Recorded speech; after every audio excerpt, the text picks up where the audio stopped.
Primeira aula. Pessoas surdas têm identidades surdas, cultura surda e comunidade surda. Vamos explicar. Quem é a pessoa surda? Esses dois sinais podem ser usados para surdo. É surdo-mudo? É deficiente auditivo, conhecido como DA? Ou é surdo? Qual o termo que melhor combina com a pessoa surda?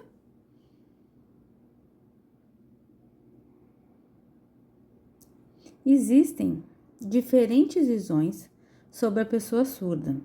A visão antropológica enxerga o surdo e a visão médica enxerga o deficiente auditivo. A antropológica reconhece o surdo como um sujeito, enquanto a visão médica foca mais na audição.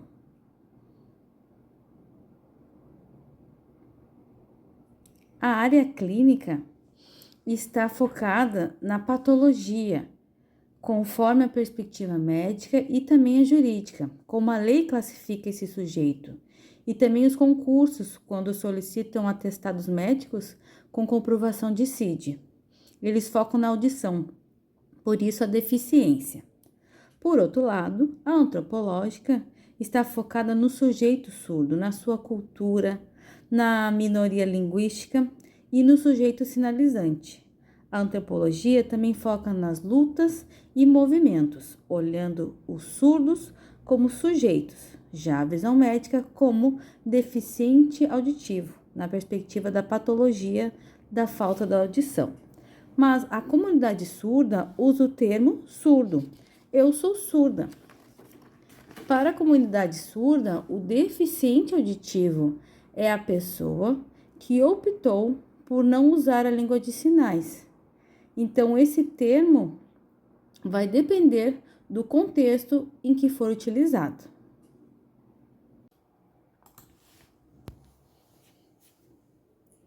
Ser surdo. Assim como temos o mês da consciência surda, é sobre olhar os diferentes componentes que constituem a minha identidade, como se constroem as dinâmicas de poder.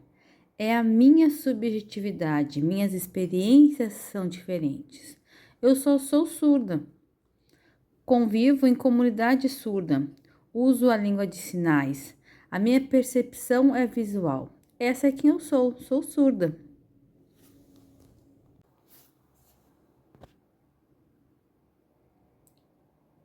O que era Libras? Libras é a língua brasileira de sinais. É uma língua de modalidade diferente.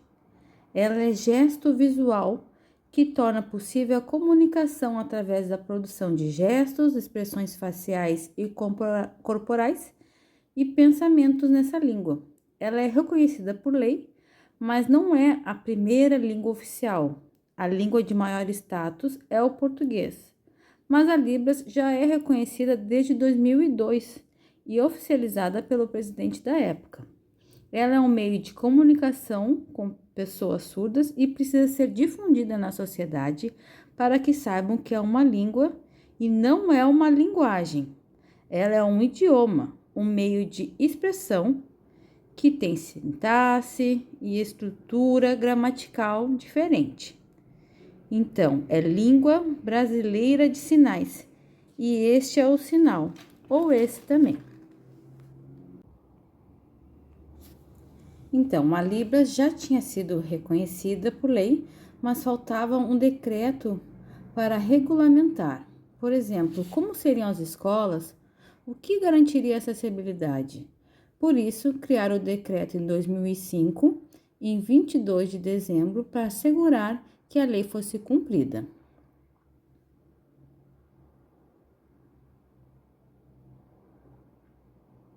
Os surdos se comunicam através da língua de sinais, mas não são todos os surdos que sinalizam. Isso vai depender. Usam a língua de sinais principalmente os sujeitos que aceitam sua identidade surda, mas a maioria é sinalizante por termos a percepção visual e não auditiva. Temos também os ouvintes que sinalizam, porque o principal é a comunicação. Isso é o mais importante, transmitir todas as informações na língua de sinais.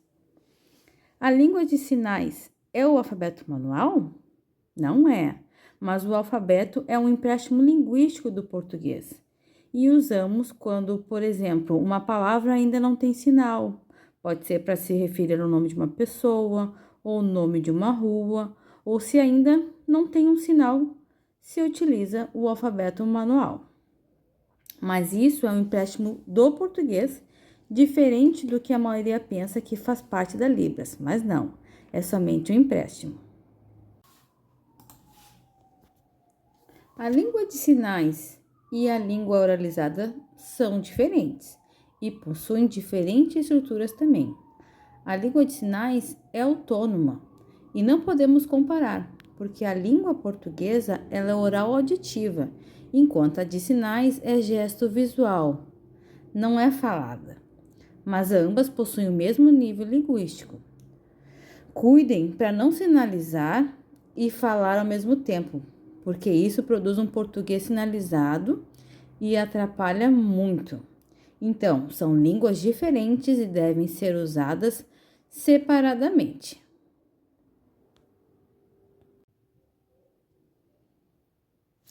O que é a comunidade surda? Talvez vocês pensem que são somente surdos, mas não. Surdos e ouvintes participam da comunidade surda. É um grupo de pessoas que convivem e principalmente se comunicam na língua de sinais. Por exemplo, os tradutores e intérpretes de Libras, familiares que sabem sinalizar e diferentes pessoas convivem na comunidade surda. E o mais importante da comunidade surda é o compartilhar de experiências e informações na nossa língua.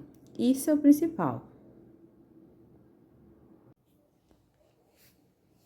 Olha essa imagem.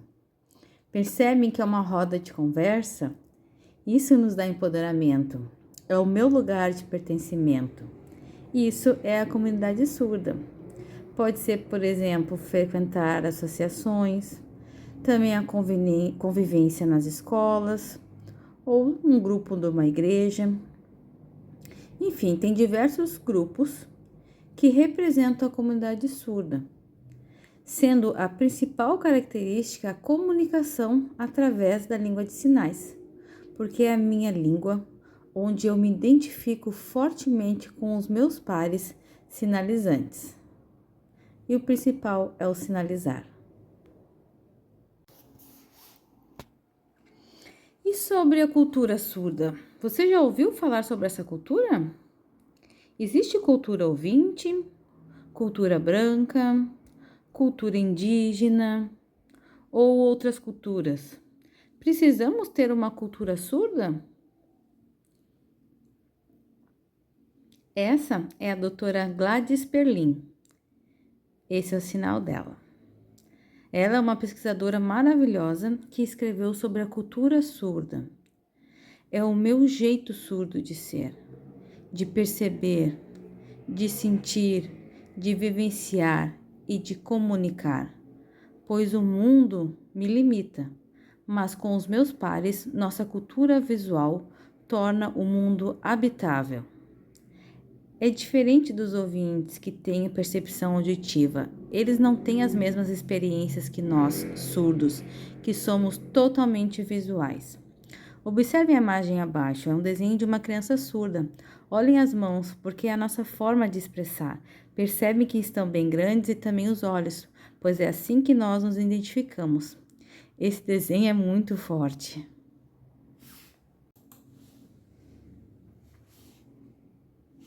Qual é a visão que temos da cultura surda? Ela é superior ou inferior? Vai depender de como as pessoas se enxergam. Mas a cultura surda é como uma vida em cores, a beleza do sinalizar. Mas precisamos conhecer melhor sobre essa cultura, não é tão simples. Quem desconhece olha o surdo e pode pensar que é uma cultura inferior, com menos valor. Mas vai depender muito do nosso lugar de fala. É importante pensar que tenho a minha cultura e ela tem muito valor. Olha essa imagem em cima, que tem as mãos com o olho no meio. Ela mostra a importância do visual, como percebemos o mundo, e as mãos, como nos comunicamos. A outra imagem abaixo mostra na antiguidade as paredes das cavernas com registro das mãos, provando que não existiam somente ouvintes, mas que existiam surdos há muito tempo. Claro, é uma ideia de como seria, mas mostra a cultura surda. A última mostra uma campainha luminosa, pois não ouvimos a campainha normal. Então usamos essa que pisca a luz, e essa é uma diferença cultural. Então, sobre cultura.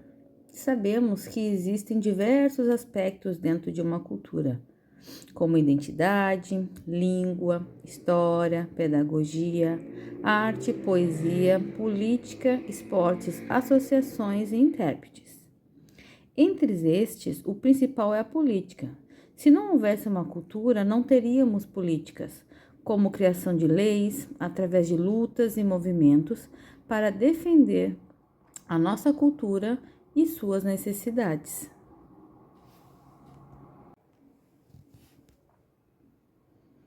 Olha essa imagem, ela é bem engraçada. Na verdade, ela é perfeita, porque muitos ouvintes levam um choque quando vivenciam algo parecido.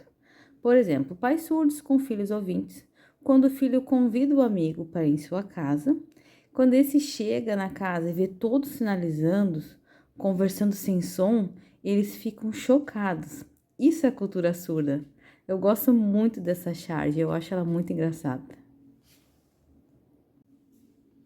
E como são as identidades surdas? Não podemos pensar que todos os surdos são iguais. Na verdade, há muitas diferenças. Cada um tem a sua constituição, sua história de vida, por isso não existe um padrão. A identidade pode ser subordinada, quando a pessoa é vista como um incapaz, deficiente ou coitadinho, mas tem também a identidade surda. A pessoa se aceita surda, participa das políticas surdas e da cultura surda. São várias identidades surdas, mas essas duas são as principais. Nós não estamos falando de identidade como documento de identificação, e sim identidade de como eu me constituo como pessoa. Por isso vai depender da história de vida de cada pessoa surda. Então, resumindo essa citação, minha identidade está ligada com o meu jeito de ser, como me constituir. Não importa se é minoritária ou majoritária, inferior ou superior. O que importa é eu olhar para o meu processo, que formou quem eu sou. É importante mostrar que me aceitei como sujeito surdo, minha identidade é surda, vou ter limites sim, limitações sim, mas é assim que me aceito. Olhem como é perfeita essa imagem. Duas pessoas com identidades iguais, conversando normalmente, viram a cruz no ouvido, significando que não houve, mas isso não é um problema, porque é possível se comunicar, falar de história, humor, poesia, porque ambos têm experiências parecidas e por isso se identificam.